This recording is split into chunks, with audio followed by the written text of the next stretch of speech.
Injury থেকে ফিরে একাদশে ফিরেছেন নেইমার। নেইমারের প্রথম প্রতিপক্ষ ইকুয়েডর। নতুন কোচের অধীনে ইকুয়েডর ও প্যারাগুয়ের বিপক্ষে মাঠে নামছে ব্রাজিল।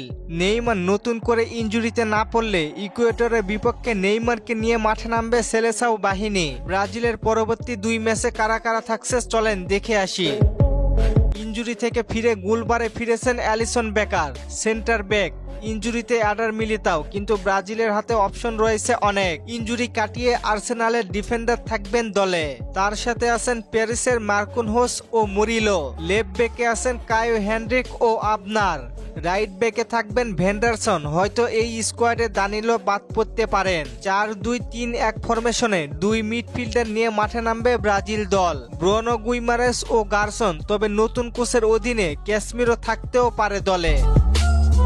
এদেরকে ছাড়া মিডফিল্ড কল্পনাও করা যায় না। লেফট উইংয়ে থাকবেন ভিনিসিয়াস, তবে নতুন কোচ হয়তো লেফটে নেইমারকেও রাখতে পারেন। অপরদিকে দলে ডাক পাওয়ার সম্ভাবনা রয়েছে অ্যান্থনি, তবে রদ্রিগোকে নিয়ে কি করবে কোচ তা এখনো বলা যাচ্ছে না। এদের সাথে নাম্বার 9 পজিশনে থাকবেন কুনহা এবং জুয়াও পেদ্রো।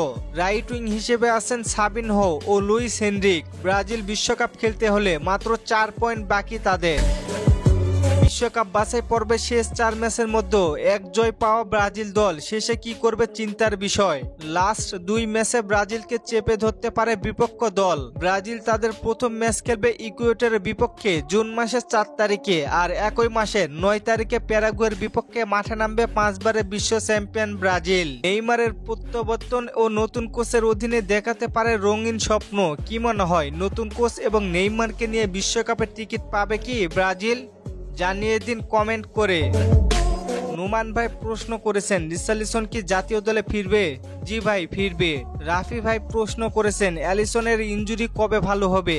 ভাই আরো কিছুদিন সময় লাগবে। রাকিব ভাই প্রশ্ন করেছেন দানি আলভেস কোন ক্লাবে খেলে? ভাই বর্তমানে কোনো ক্লাবেই নেই। তন্ময় ভাই প্রশ্ন করেছেন থিয়াগো সিলভা ব্রাজিল দলে আসুক, এসে বিশ্বকাপ জিতুক। ভাই থিয়াগো সিলভা কখনোই আর জাতীয় দলে ফিরতে পারবে না। ধন্যবাদ সবাইকে কমেন্ট করার জন্য। আর ফুটবলকে নিয়ে নতুন কোনো প্রশ্ন থাকলে কমেন্ট করতে পারেন, পরবর্তী ভিডিওতে রিপ্লাই করব। ধন্যবাদ।